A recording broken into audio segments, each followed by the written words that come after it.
Hello, everyone, and welcome to today's webcast on social media, how to use data and analytics. Just a reminder that this session is being recorded. Today's webcast is co-sponsored by the Center on Knowledge Translation for Disability and Rehabilitation Research, or KTDRR, and the Center on Knowledge Translation for Employment Research, known as CCATR, which is a collaborative effort of Boston University and the University of Massachusetts Chan Medical School. The Center on KTDRR is hosted by the American Institute for Research. Both KTDRR and CCATR are knowledge translation centers supported through funding from NIDLR, the National Institute on Disability, Independent Living, and Rehabilitation Research. NIDLR is a center within the Administration for Community Living in the U.S. Department of Health and Human Services. Both centers work with NIDLR grantees to make the most of their use of social media. My name is Felice Treregoff. I'm a Filipino-American woman currently wearing a black sweater. My hair is pulled up. You're able to see my white headphones, and my background is blurred thanks to Zoom. This afternoon, we will be joined by Adam Korngold, the analytics lead of the U.S. National Library of Medicine, as well as Jessica Shakin and Marta Garcia, of the NIDLR-funded National Rehabilitation Information Center, or NARIC. Each presenter will take a few minutes to introduce themselves and their work at the beginning of their presentation. So let's go ahead and get started. Adam will begin and then hand things over to Jessica. Adam, are you ready to go? I sure am. Thanks so much, Felice. Thanks, Adam. And good afternoon, everyone. My name is Adam Korngold. My pronouns are he, him, and his. If you can see me on camera and in the picture here, I'm a Caucasian male with brown hair. I'm now wearing a red shirt and a blue blazer with black glasses on, and you may also be able to see my black headset. As Felice mentioned, I'm an analytics lead at the National Library of Medicine, which is one of 27 institutes at the National Institutes of Health. I'm also an adjunct faculty member at the Maryland Institute College of Arts Data Analytics and Visualization program, teaching graduate courses in data visualization. I'm also a member of the Data Visualization Society and the Society for American Baseball Research. And just very quickly wanted to let you know that the opinions I'm expressing here are solely my own, and they don't reflect the opinions of NLM, NIH, or any other institutions that I'm affiliated with. But with that out of the way, let's get started. So I wanted to start to open up with some basic principles of analytics. So why do we do analytics? What should we measure? And what's really critical to know as we get started on the analytics journey? So why do we do analytics? Well, we do analytics because it's really no longer enough just to say we completed the project or we built the website. That's not enough for our peers or our leadership to determine whether we've been successful in that effort. The so what is becoming ever more important. And in a situation where internal and external audiences have ever shorter attention spans, ever greater demands on their time, and are swamped for information, we have a lot more information at our disposal, but it's also harder for us to show our impact beyond just, well, we did what we were asked to do. And at the same time, all institutions, including government, have seen trust in them erode, and they're really working now to understand what customers need and how well they're meeting those needs. In particular, as a federal agency, we're required at NLM to track and analyze customer experience. You may have heard of OMB Circular A11, Section 280, the 21st Century Integrated Digital Experience Act, the Evidence-Based Policymaking Act, or the parts of the President's Management Agenda and the December 21 Executive Order that are all about customer experience and all give federal agencies and organizations a very strong mandate to understand their customers better. And even though what I've just outlined applies for public sector organizations in the federal space, similar principles also apply for all public sector organizations and nonprofits, as well as for for-profit companies. Now, what's the pushback that you might get from your peers and colleagues when you start along the analytics journey? Often it's hard to bring everybody aboard at the same time. So taking an approach to what we often call freeing the willing is always helpful, but you'll still get this pushback. What are some things that you might hear? Things like, well, I don't understand this stuff. I went into this field because I didn't want to do math and I didn't want to work with numbers. Another one you might hear is, who gave you permission to get these data, to work with them, to share them? A reluctance to lose control over information about how effectively people are working and how effective certain products are. How are you going to use it? Why are you collecting it? And how is it going to affect me, my budget, my team, my program, my reputation? And probably the most notable one that I remember was that I had a project director, product owner come to me and say that they didn't want to give their boss even the slightest inkling that they weren't doing their job effectively.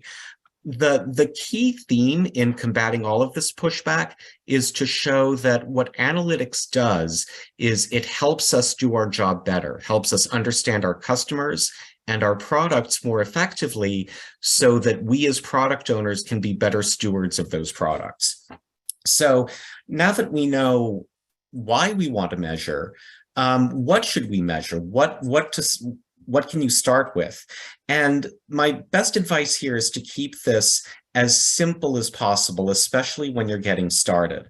One of the most effective things that NLM did when starting along this journey was that we got pretty widespread agreement on 6 or 7 measures. So we're not talking about a dozen, we're not talking about 20, we're talking about maybe between 3 and 8 measures that are relevant for as many parts of your organization as possible. And they tend to break down into 2 areas. The first are digital volume and growth measures. The questions they seek to answer are, how many people are looking at our content? And what are people doing when they access it? What are they downloading? What are they clicking on? What are they scrolling through? And the tools that we use for it are digital analytics tools. Some that you might have heard of would be Google Analytics or Adobe Analytics or Omniture. We use visualization tools to show how effectively those measures are and how effectively we are getting people to look at our content.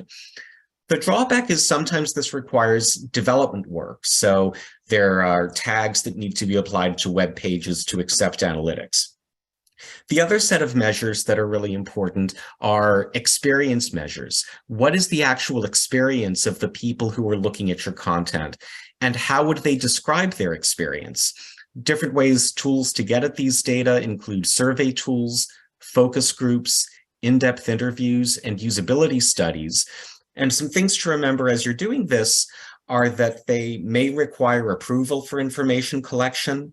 They might require your development teams to help you field surveys, and they need to follow best practices for survey design and management. But you might be able to go to some of the research-focused parts of your organization that might do surveys for their own work, and a lot of similar principles would apply.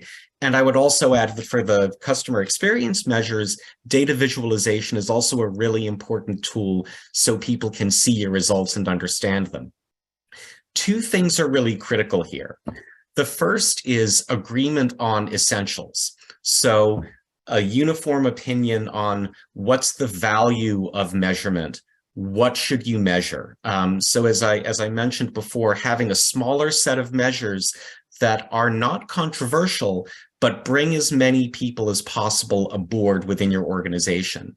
And the approach to free the willing means that you don't have to get buy-in from every single person in the organization, but you can get buy-in from parts of the organization that are willing and interested in moving forward, and they can be your early adopters. This allows the organization to move forward before you have universal buy-in in a way that can eventually get you more universal buy-in.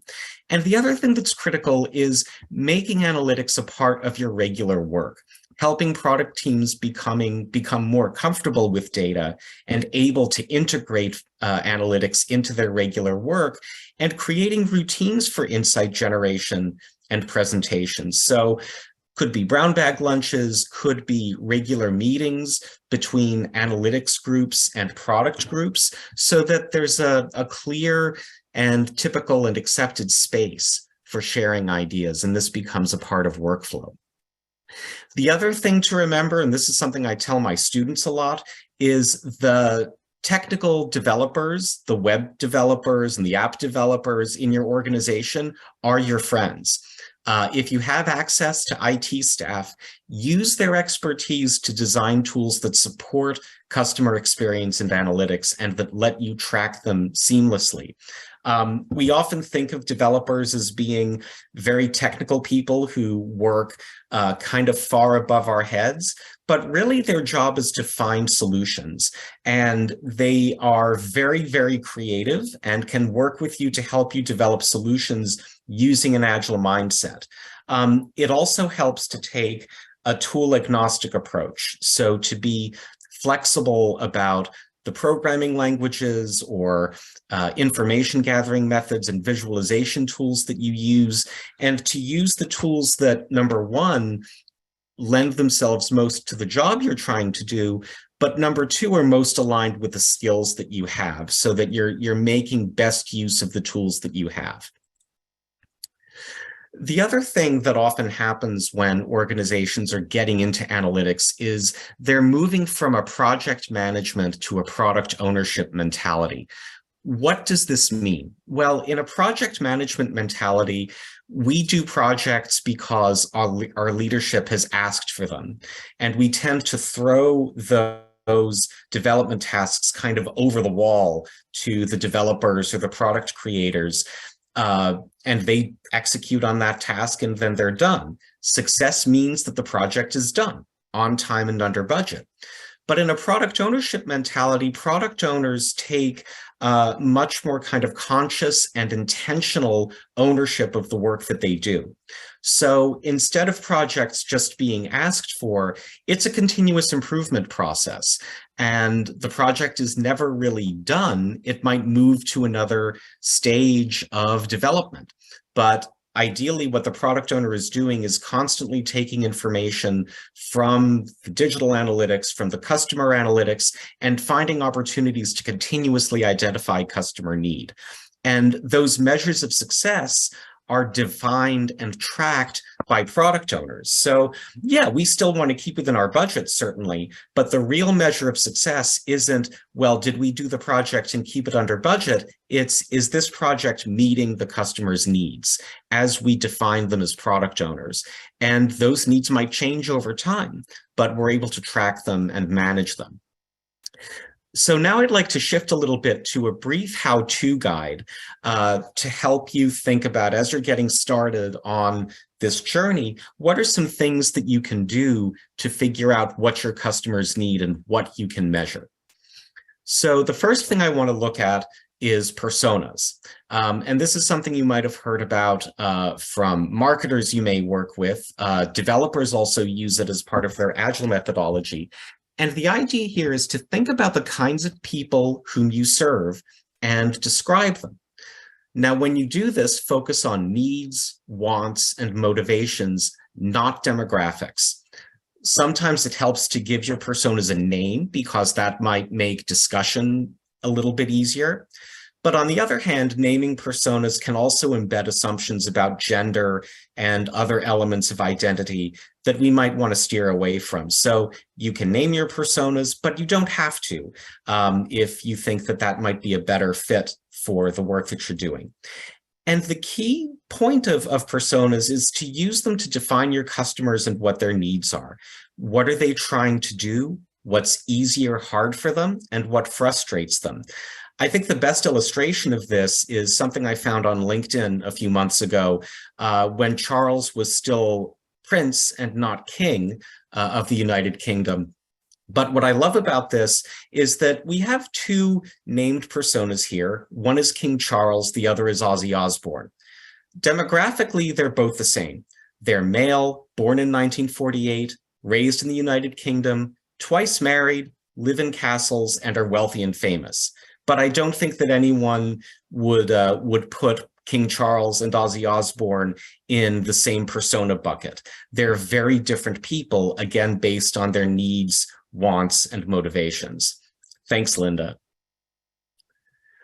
Moving on to the next tool, journey mapping. So now that we've thought about the personas of our customers, we can map out the journeys that those customers are on. So here we're thinking about the individual actions that your stakeholders, customers, whatever they are in your world, need to take in order to accomplish those specific goals.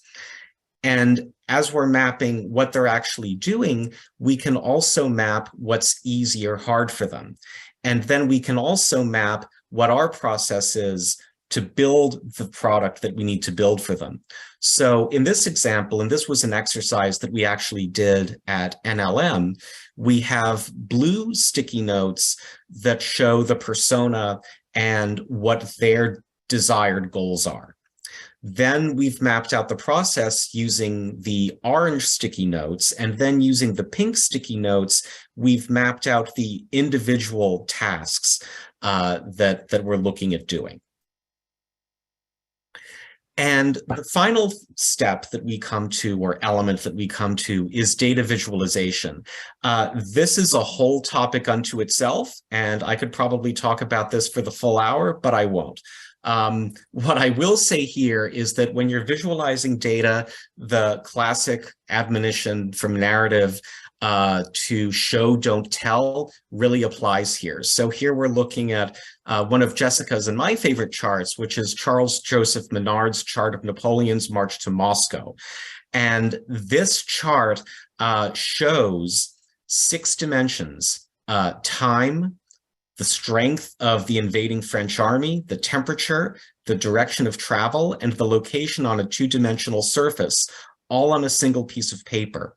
Most graphics are a lot simpler, but the idea of including what the audience needs to explore and showing it is timeless. And the other thing that's important here to say is that your data visualization can be the first mile of what you do, because it can help you prioritize and identify opportunities where you want to go with the analytics, but it's also the last mile, because this is how we show what we've learned. So I'd look at it that way as well. Some other visualization ideas to think about are interactivity, that it's no longer just about static charts in paper briefing books, but we can do animations, we can create apps, and that's something to think about as you consider how to visualize your data.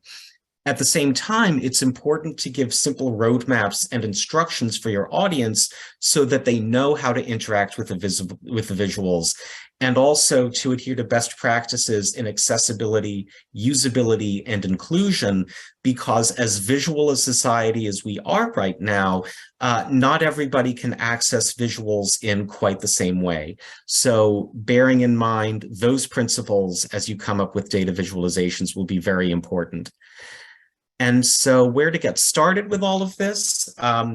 I know that KTDRR is going to provide a more detailed guide with some of these publications here. This is a mix of books and articles about analytics and data visualization. But I would encourage you to start with this list in investigating more about data visualization and analytics and customer experience analytics. And so with that, I'd love to turn to Jessica and her team to go through some actual analytics from NARIC. Thanks very, very much, Adam. That was a whole lot of information, and I know a lot of us are just gonna, when this is over, sit and try and absorb all of it, and then go to that reading list and fill our Goodreads with a new section called Analytics. At least I will. I also have my husband's entire library over there, which has a lot of those books. Yes. So just to Thank introduce you. myself, I'm Jess Chaikin. I'm a white woman with gray, slightly greenish tinted hair, wearing a brown sweater and glasses. And my background is a photograph of Mount Kazbegi in Georgia that I took a few years ago. And I'm here with my colleague, Marta Garcia. And we're going to kind of walk through some of our social media analytics, and they're presented in the format that we get them from our analytics channels. And we're going to talk about how these data guide our decisions when we're making choices about what and where and when and how to publish. So, and I'm going to apologize in advance for any cats that may come walking through. I will do my best to introduce them if they show up on camera. So really quickly, so I'm Jess Chaikin. I'm NARIC's Media and Information Services Manager, and I have my library degree from Drexel University, and I'm a member of NARTEC's Executive Committee and its DEIA Committee. And Marta, you can introduce yourself. Sure. Hello, everybody. My name is Marta Garcia. My pronouns are they, them, their. I'm wearing a black shirt and a blue and white necklace. My dark hair is pulled back and I'm wearing blue metallic framed glasses, and you can see my white earbuds, and my background is blurred. So I'm actually NARIC's bilingual information and media specialist. I'm a certified research specialist from the Alliance of Information and Referral Systems, for AIRS, and I'm also a member of their board of directors, their DEIA or DEIA committee, and membership and marketing committee. So a little bit about NARIC. Sure, many of you are familiar with us and with NIDLR because you're part of the NIDLR community, but if you're not, the National Rehabilitation Information Center is NIDLR's library and dissemination center, and we collect, disseminate, and promote the publications and products of the NIDLR community. There are about 300 active projects in any given year that produce journal articles and consumer publications and media, multimedia products. And in addition, we maintain a collection, an actual library of books on shelves of more than 100,000 articles, books, and reports. Much of it comes from that NIDLR community, but the bulk of it is actually from the greater disability and rehabilitation research community. NARIC has been around since about 1977, and our director, who popped in on the chat, is Mark Odom. And we are managed as a contract by Blackfish Federal and High Tech Services. And as with Adam, our opinions and anything expressed here are our own and do not represent NIDLR, nor do they represent High Tech Services or Blackfish Federal. So we've got that out of the way. So as we said, we're going to walk through some of our web and social media stats and talk about how these guide decisions we make about what, where, and how we're going to publish on our social media channels. We're going to show some snapshots of our various publishing channels and their analytic offerings. And we'll look at the live analytics pages. We're going to switch from the presentation to my browser back and forth and talk about what we see there. If you manage a social media feed or have access to your site's statistics, you might want to have your own pages open and explore your site as we go along if you want to dive into those, or do that afterwards, your choice. So these are our acquisition stats from our Google Analytics. It's a quick snapshot of our web analytics for September 2022. Specifically, we're looking at how people got to NARIC.com. And as you can see, the majority of our visitors came to us by searching through organic search, or from a link they already had, maybe a bookmark or a canned link to one of our databases. And you can see that only about 60 of our visitors came to NARIC.com from a social media source. So let's take a slightly deeper dive, and we're going to look at those statistics. And I'm going to, if I can, share my screen. If I can do that, let's see what happens. Yes, I can. Yay. And so here's Firefox. I'm going to look at these in Firefox. So can everybody see? Or Marta, can you see this? Yep, right, I can see them. Right. So these are those September statistics. And so we can see that the majority of the visitors are coming, if we dive into our social stats, we can see that the majority are coming from our WordPress blog. And we use our WordPress blog to highlight material in our databases like current research projects and on a specific topic. We can see that WordPress users tend to hang out a little bit longer. Pages, they're reading about 4.5 pages. They're hanging around about 4.5 minutes. Our Facebook, Twitter users are not sticking around as long. They're looking at a couple of pages. So this is a tiny, tiny slice of what you can learn from Google Analytics. Google Analytics gives you a lot of data, and there's many ways you can explore the information that it presents. It can be overwhelming. There's a lot. But there are also a lot of courses and books and certification programs that can help. Just a quick note that this is Google Analytics UA, the Universal, and they have a new platform, GA4, that is rolling out. And what you're looking at here will go away by next summer.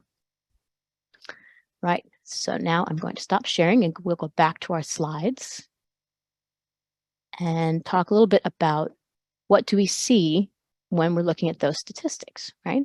Okay, I'll go advance to the next slide. There, thank you. Okay, so what were we looking at? So we saw that most users were coming to NARIC via organic search, Google, or direct linked, those bookmarks, those canned links. And most of our social users are coming to our website, to NARIC.com, from WordPress and from Facebook, and that the users aren't spending a lot of time at NARIC when they come from from the other social channels. So that might be a good thing. We actually want you to find what you're looking for, like a resource or a project or an abstract. When you're at NARIC, you find what you need and you go on to something else. We don't have like a lot of deep dive stuff on our website. We have some, but not most of it. It might not be a good thing. What if we want to drive you to a specific article on our page? What could we change that might drive a social media user to come to our website? Well, one thing, we could post more about ourselves and less about the rest of the NIDLR community. And we can create those posts and kind of target them so they'll dive deeper into what we have. Pardon me, I'm kind of getting over a cold, so I'm going to apologize for any rough noises I make. So let's look a little further at our social media channels. Okay, so we generally post to 4 social media channels. We have Twitter and Facebook in English and Spanish, Pinterest in English with a Spanish board, and we have a bunch of different boards in different topics. And we have our WordPress blog, which we publish in both languages. Each have their advantages, and we try to tailor the content to what users expect. Long form, short form, images. We're not going to spend time talking about the advantages or disadvantages of each of these platforms or how to build your social media plan, because there are some really good resources out there already. In fact, I highly suggest watching the archived webcasts on social media hosted by KTDRR. You'll find that on their website, like how to use social media to enhance research impact. And there's also one on planning and evaluating your social media strategy. I learned an awful lot from those sessions. For our purposes today, Marta and I are going to walk through what we look at when we're evaluating our social media analytics and making decisions about our content. So what are we looking at when we dive into our stats? Different platforms vary slightly in what they call their interactions, but they come down to views and clicks. Impressions, views, reach, these are all eyes on your content. They're kind of passive. It's like sitting in a subway car, 10 people sat across from your sign. They might have read it, they might not, but it was in their view. Engagement is more active. Someone clicked or liked or shared your content. If you go back to that subway metaphor, maybe somebody snapped the QR code you put in your ad and pulled it up on their phone. Or if, let's go a little old school, you posted a flyer with little tear off tabs. Somebody actually pulled off a tab to go home and call you on a phone. So which one of those things should you pay attention to between impressions or engagement? Which one weighs more? Well, you really should look at both. You can't engage readers if they don't get your stuff in their feed. So you want impressions. But many impressions don't always equate to high interactions. And some interactions may have more impact than others. All of this depends on what your goals were, which you set up in that social media plan, which is talked about in those other webcasts. So let's look at some of NARIC's social media stats, and Marta and I will talk through the decisions we make based on these. So this is a snapshot of our Twitter stats for September for both the English and the Spanish feed. We earned about 6,000 impressions between the two, but the Spanish feed had a higher engagement rate. 3.5% engagement rate was pretty decent for us for that month for our English feed, but you can see that the Spanish feed was stronger. And let's dive a little deeper and explore those Twitter stats to my browser again. Thanks. Okay, so here is our Twitter analytics. And this is a snapshot. So if, sorry, excuse me. If you've never explored your Twitter analytics, here's what they look like generally. Twitter gives you a snapshot for each month, and you can see your general growth. You can see how many times you were mentioned. One thing we're noticing is that over the last 2 months, our total followers is going down, and I'm sure we're going to talk about that in a little bit, about the changing landscape of social media. It shows you how many times you were mentioned, and I'm going to scroll down to our snapshot for September. So you can see how many impressions we had, about that 5,000, how many times we were mentioned. And let's dive a little deeper into those actual tweets and their individual statistics. I'm going to scroll back up, go to tweets, and I'm going to look at September 2022. Okay. So here you can see the impressions over time at the top. The top row is the impressions over time. The bottom, the row underneath that is how many times you tweeted or retweeted. And generally, our tweets are being seen by 10 to 30% of our followers, according to these statistics. And I can see that there are some tweets that got quite a few impressions. In fact, as I was looking through these before, I noticed one got an awful lot of impressions. So this one from September 2nd got over 1,000 impressions. It showed up in 1,000 streams, or was seen by more than 1,000 people. And it got quite a few interactions, 20 interactions. In the percentage of interactions to views isn't as high as I would hope. It's about 2%, but still 20 interactions. I like that. Let's take a look at what that was, what those interactions were. If you click on the individual tweet, it'll pull up the tweet activity. So we can, what do we see here? We see that it got 8 link clicks. And if a link click was my goal, I think that's pretty good. My goal was to get people to take this particular survey. This stats tell me a couple of other things. The detail expands, so I had to make it a little bit bigger, a little bit smaller. So with our Twitter feed, none of it is financial. We don't do any ads. So if we were, we would tag them with something like ad or something like that. None of our content is sponsored, per se. Excuse me. So this tweet got a lot of eyes. This tweet had a time limit. We put in today, and it has kind of that call to action. You have a chance to win $100. There's some incentive there. So maybe those are all the things that drew that attention and drew all those interactions. So what constitutes quality is up to you and your goals. So my goal was, if my goal is to get you to read my colleague's fact sheet or to take their survey, I'm looking for link clicks and maybe shares. If I want to boost the reputation generally, I may be looking for more likes and shares and retweets.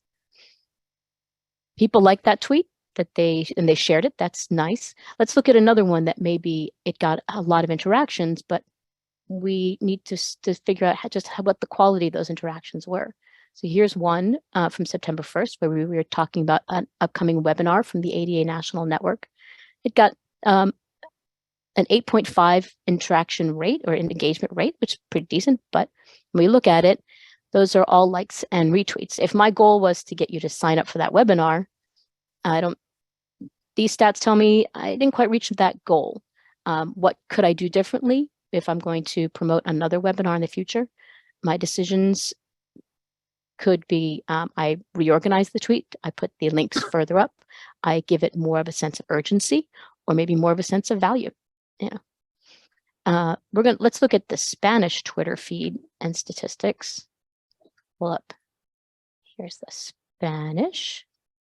Marta manages this feed, and we're going to pull up her statistics. So I will say, so here again is that quick overview, and I'm going to pull up the tweets specifically from September. And here's that 10%, almost 11% engagement rate. That's pretty good. So Marta, what are you seeing here I'll scroll slowly through so you can read this. Any particular tweet you want to take a look at and see what the Let's take a look at the one with the 158 Sure. impressions. So this was from September 22nd. Again, we're talking about the ADA National Network. And it's also talking about, I believe it's Hispanic Heritage Month. Mhm. So what I see here is that with all the likes and retweets and the link clicks, is that there was an interest in this topic. And there was a need. And so basically what the tweet is talking about is the resources that the ADA National Network has in Spanish for Spanish speakers. So the fact that folks were, we had one click on a link, but that was part of my goal is having, excuse me, people go to their website to look at those Spanish language tweets. But if your goal was to kind of like pump up the ADA National Network's reputation as a provider of Spanish language resources, we see this got a couple of retweets, it got several likes, and also a profile click. So somebody went to see what the ADA National Network that mention was. So I think in that case, we kind of met our goal. So what decisions would you make about a future tweet based on what you saw there? I would continue to, I would highlight specific resources that they have, along with tagging them in that tweet. I want to make sure that our audience knows where we're getting that information from. Right. Okay. So I'm going to go back to our slides now. Pardon me. Thank you. Yay. All right. And we're going to talk about our other primary channel, which is Facebook. So as I mentioned, we have Facebook pages for both Spanish and English. It's a smaller audience on Facebook than we have on Twitter. I tend to publish the same content to both places, but I use a platform that lets me customize the message for each channel. I find that Facebook moves at a slightly slower pace and accommodates longer pieces. I also find that it lets posts hang around longer in a user's feed. If you don't necessarily know where the show most recent button is, you'll find things coming up that are a day old, 3 days old. We also know from looking at our stats that our Facebook users tend to skew a little bit older than not our Twitter users. I think our Twitter users are about the same age, but we know that younger people are using other platforms like TikTok and Instagram that we're not on at the moment. I don't think we have any plans to go to TikTok at the moment either. So thinking about our September statistics, sorry, my computer's acting up on me. We reached a lot of people, over 1,100 people. But how did we do in those interactions? So I'm going to go back to my browser and we're going to look at our Facebook feed. Share. Right. Nope, that's not it. It's there. So this is our English Facebook Meta Insights page. Facebook has now kind of forced all users to use the Meta platform for business. And it took me a little bit to adjust to find where everything was. But I can see how we did over time. And in that September group, I can see we had like a little spike right around September 6th.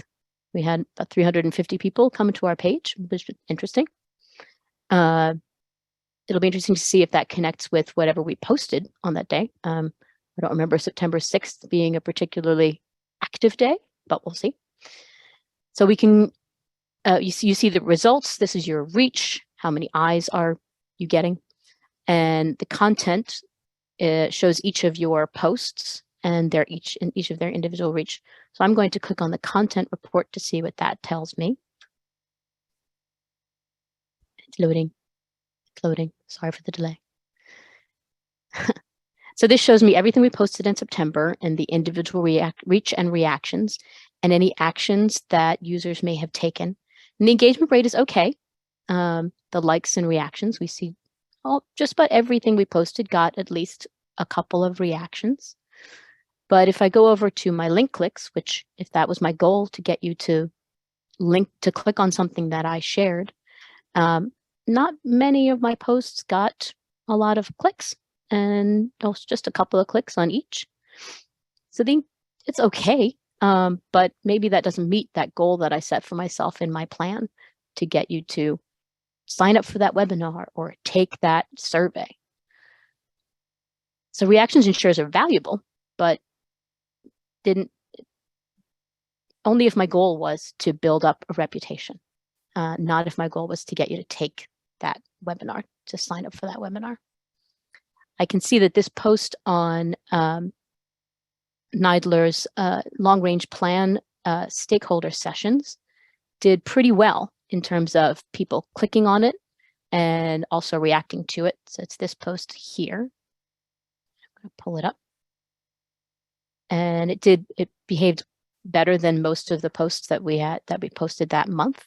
Got 3 reactions and 1 share, and we know it got a couple of link clicks. This one has a nice image. It's very evocative of someone sitting on the end of a deck looking out over either their sunrise or sunset, not sure which. And it also has that call to action. Share your input, do something.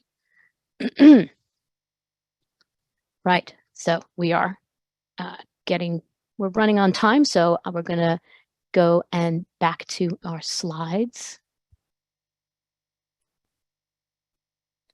So our WordPress blog, we consider WordPress sort of a cross between social media and like a long, or your classic publishing menu. It's a blog. We publish posts that range from about a paragraph to more than 800 words. And here we're looking at a snapshot from our September statistics. And as you can see, we get a lot of visitors from Spanish-speaking regions. It's kind of tiny right there. But from Mexico, we had 832 visitors. From Spain, we had 180 visitors. Thanks, Elizabeth. Sorry, we have people working on our solar panels on the roof, and hopefully I won't lose power. I'm a little nervous. We also see that people hit a lot of our Spanish language articles. And we review these on a regular basis, and Marta and I look for trends in topics as well as regions. And these help us develop new articles and identify regions where we can look for organizations that support disability communities and maybe write them up and add them to our collection of resources. I'm going to go to my WordPress stats really quickly so we can look at those a little bit more. And I'm going to share my screen. Thanks. Share. Right. Okay. So here's our WordPress dashboard. And I'm going to go to my stats for September. And my notes. So taking a quick look at our insights page, we see we get visitors all the time, but Thursday mornings on the East Coast. I'm assuming it's giving me East Coast East Coast time. Thursday, 9 a.m. seems to be when we are most popular. Most people are coming to read our blog. Great. Maybe they're pouring a cup of tea like I do and seeing what we posted this week.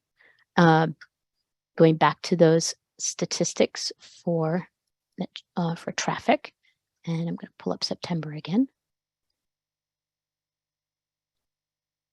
September. Okay. So we can see here here's our country statistics. Generally, out of our top 10 countries visiting us, at least 7 will be a Spanish-speaking region. First, and it usually includes Puerto Rico as a country, so I'll call them Spanish-speaking regions. Of course, the United States is also a Spanish-speaking region, as we know. And looking at these September statistics, we can also see that our Spanish language posts trended highly, as did articles about physical barriers, recreation therapy, occupational therapy. So Marta, talk a bit about how you developed your article series based on how we see these trending topics. Well, I did see a lot of topics being read on our blog over and over again. So I thought, for example, with our What Is series, where we answer simple questions about a particular topic. So like, for example, what are physical barriers, or what is recreational therapy? And so our stats informed that particular series. They also informed several of our other series where we talk about, for example, NIDLR funded consumer products. So this way we can share what the NIDLR grantee community is doing, and what is available from their research for consumers. And that seems to also be a very popular series with our readers, especially with our Spanish-speaking readers. Over the months, I do tend to see several of those posts be active with it. And one thing, when we were going through all these statistics and seeing these topics coming up over and over again, we also had to decide what's the saturation point. You can only write so many articles about recreation therapy, but we can do something like, well, if you liked articles about recreation therapy, let's look at this topic instead. And so that helped us develop some of these topics, and also like a series. So now we have the What Is series and the If You Liked series, and we have a Research in Brief series that tackles, that breaks down concepts that you might find in peer-reviewed literature. I'm going to stop sharing. We're going to go to our last slide, I think it is. Right. So what decisions can we make based on all that data that we've been looking at? It's a lot. We have a bunch of information which we're going to use to guide our activities over the next month. We've seen what topics our followers interacted with more than others. We've seen when during the week they pay attention to us. We've seen where they're coming from. We can ask these questions and look at the data for what to keep and what to change. Should we change when we post or publish, for example? If we want more reach, then timing for that active period when our followers are online should result in more impressions. Should we change the structure of our posts? As I said, if the goal was more link clicks, then maybe putting the action call earlier in the text or creating a sense of urgency will increase the likelihood of clicking. If I put it early in the text, then it won't take someone 2 clicks to get to what I want them to read. They can just click once, it's right there. Should we change if we need to remain responsive to trending topics, but this look back can help us identify topics that our readers keep returning to, and we can use that information to develop the new information products as we talked about.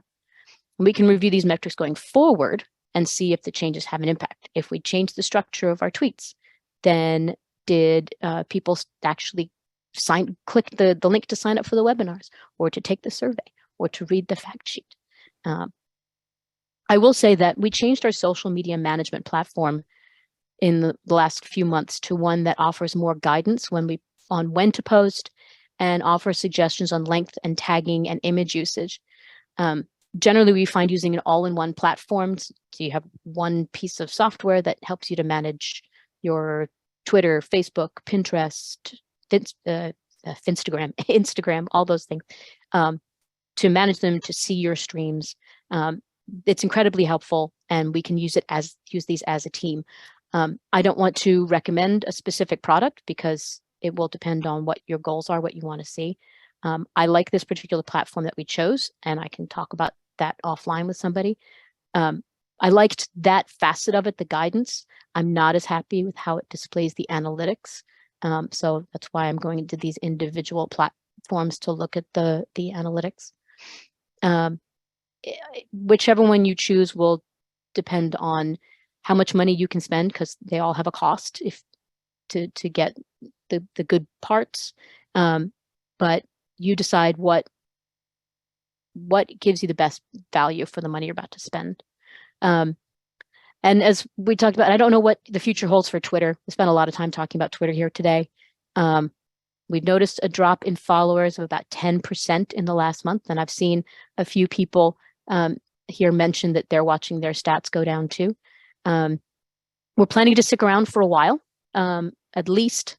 We still have, as you saw, about 5,600, well, between the two accounts, almost over 6,000 followers. So there's still people out there reading and sharing. But we're also looking at some other channels, dipping our toes in Mastodon, still not too sure. Exploring more about LinkedIn. If you have experience in these other platforms, or you're starting to investigate them, I would welcome you sharing that in the chat.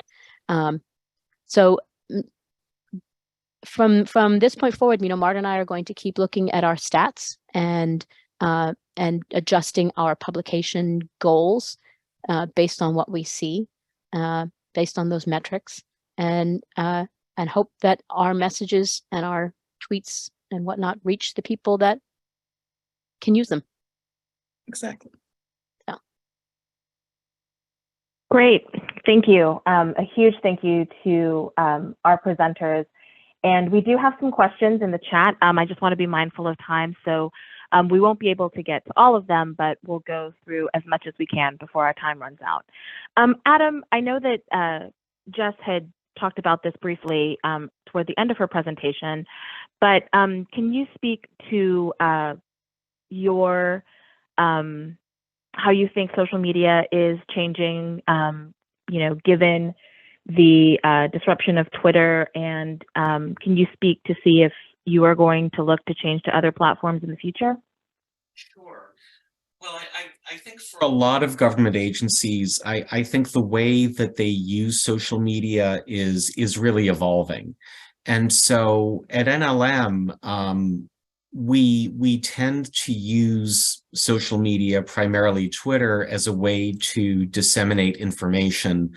But increasingly, we are using platforms like LinkedIn and to a lesser extent, Instagram. Being a library, we have a lot of historical material that's been digitized. So that's a type of information that lends itself very well to a visual format like Instagram. I think for Twitter, honestly, we need to see what's going to happen with that platform. The big questions that I think a lot of people have are the overall viability of the platform as a business, and the protections against impersonation and misinformation. And I think that as organizations start experiencing what Jess was just talking about, with lower follower counts perhaps and lower activity on Twitter, but also a lack of surety around who people actually are on the platform, I think a lot of that resolution remains to be seen. But really what analytics does, and I want to make this part of a larger conversation, is it promotes greater flexibility and agility. So if we see that there's less activity of the type that we'd like to see on Twitter, it is possible to shift activity over to another platform, be it LinkedIn or Insta or any of the many other platforms, frankly, that exist, that at least right now we're doing a much better job of authentication and management. So I would say use your analytics to get a sense of what's going on right now, and as Jess really and Marta really ably described, to use it to make tweaks to your strategy and tactics. That's really the best use case for any type of analytic. Great. Thank you, Adam. This is for Jess and Marta. Are people coming to the blog from your emails or social posts, or is it mostly direct visitors, meaning they already know and have bookmarked your page? It's all of the above. We have about 300 or so subscribers who get our posts emailed to them. And actually, I'm going to pull up the see if I can see the referrals. I should have showed that. Then we have our blog set up to automatically, once I hit publish, it gets distributed to our Twitter and Facebook. And then we also have it gets archived on our website. So it's kind of all of the above. And I know that I subscribe to a lot of blogs through my email. I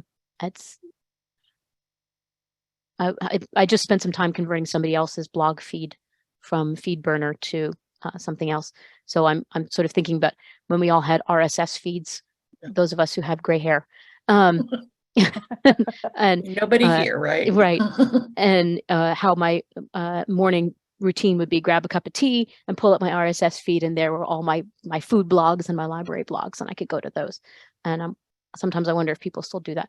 I think they do. I think some of us, especially librarians, still have RSS feeds we curate, but not sure. I do. Great.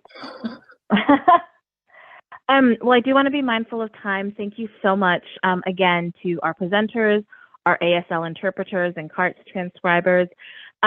Elizabeth is going to put a link in the chat. If you could fill out our brief evaluation, this helps us plan for future events like this. Speaking of which, our next webcast is January 18th on secondary traumatic stress. So we hope you will join us for that. Thank you again for coming today. I also want to thank the KTDRR and sector staff who helped with planning and logistics, and of course to NIDLR for their support in offering these webcasts and other events. Please note that all of our presenters have put in their contact information in the chat, so grab those if you can. And until our next webcast, thank you again and have a great afternoon. Okay, great. Thanks, everyone. Thank you. Thank you. Gracias.